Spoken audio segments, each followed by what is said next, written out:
So people who followed me for a long time, they know I was primarily influenced by university professor who specialized in the developmental psychology of the black child. So shortly after I arrived on YouTube around 2007, I started to push content that brings attention to how sick and twisted it is for black women to put a head full of hair from other women on top of their own head. And I love the way that I cannot be criticized for it. Some of you may have heard this slogan that we don't deserve dogs. And black woman, I'm telling you right now, y'all don't deserve your men. They are far more tolerant than any other group of men on this planet. They're like some big teddy bears. Every criticism that they have of black women is a criticism that could only come from someone who actually cared about you. And for y'all to twist it into some demonic agenda on black men's part, knock it off. We are not carrying that hateful demon that possesses y'all. When it comes to hair weave, no matter what, black woman, that's not a part of you. And black men have the right, hands down, to fully reject anything that's not a part of you. They don't want no parts of you.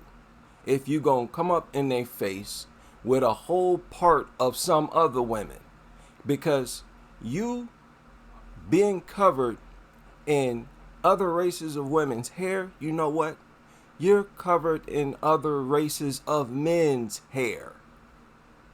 You know how disrespectful that is to any group of men? No, it's not just about you wearing some other women's hair.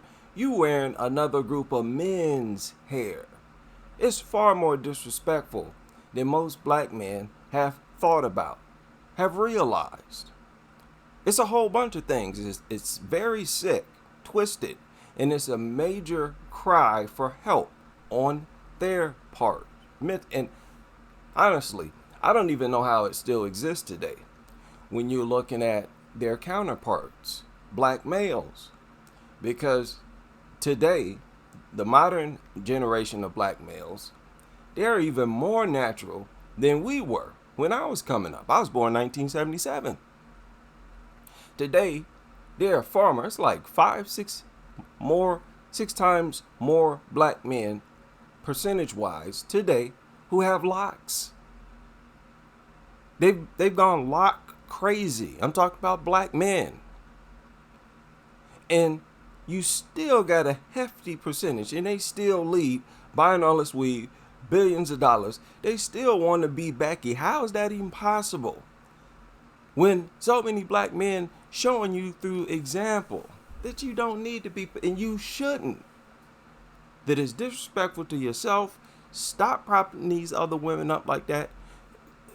And listen, every black man that rejects black women with headfuls of weave, they're rejecting women who ain't black.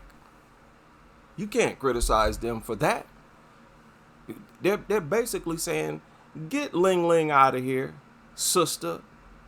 Get Becky out of here. Get Becky's hair out my face, out my mouth. Get Becky, Ling Ling, get their hair out my house. Period. Off your head. And if you don't want to do that, you gonna be kicked out the house. It's as simple as that. And there ain't a bit of shred of criticism.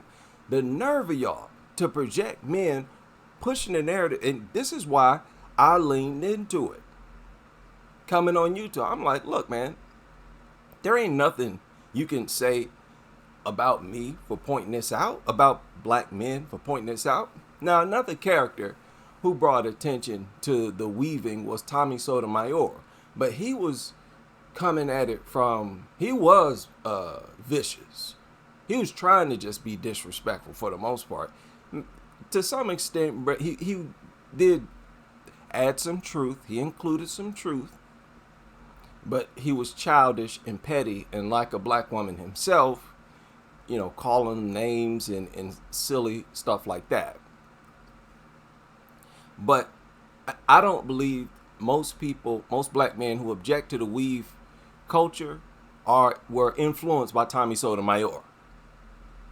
I don't know how much of an influence I had in bringing attention to the weave culture, but I know for a fact that I had some percentage of influence, because I left that channel alone, and then after a few years I look up and my talking points are everywhere. People have uploaded some of those videos to other channels. I'm seeing the things I was been talking about everywhere, and it's the flat out truth. Black woman, listen, y'all see what's going on with Diddy and all this? Yeah, there may be a public lynching of black billionaires, but there's also a public lynching of the weave culture and this whole desire to exalt other women above yourself to that extent. Stop disrespecting yourself. It is time for y'all to do the exact same thing all other groups on this earth do. Most importantly, what you're doing that all other groups do is make the world appreciate what they naturally are. Bottom line, that is the healthiest mental state that anybody on this earth could be in.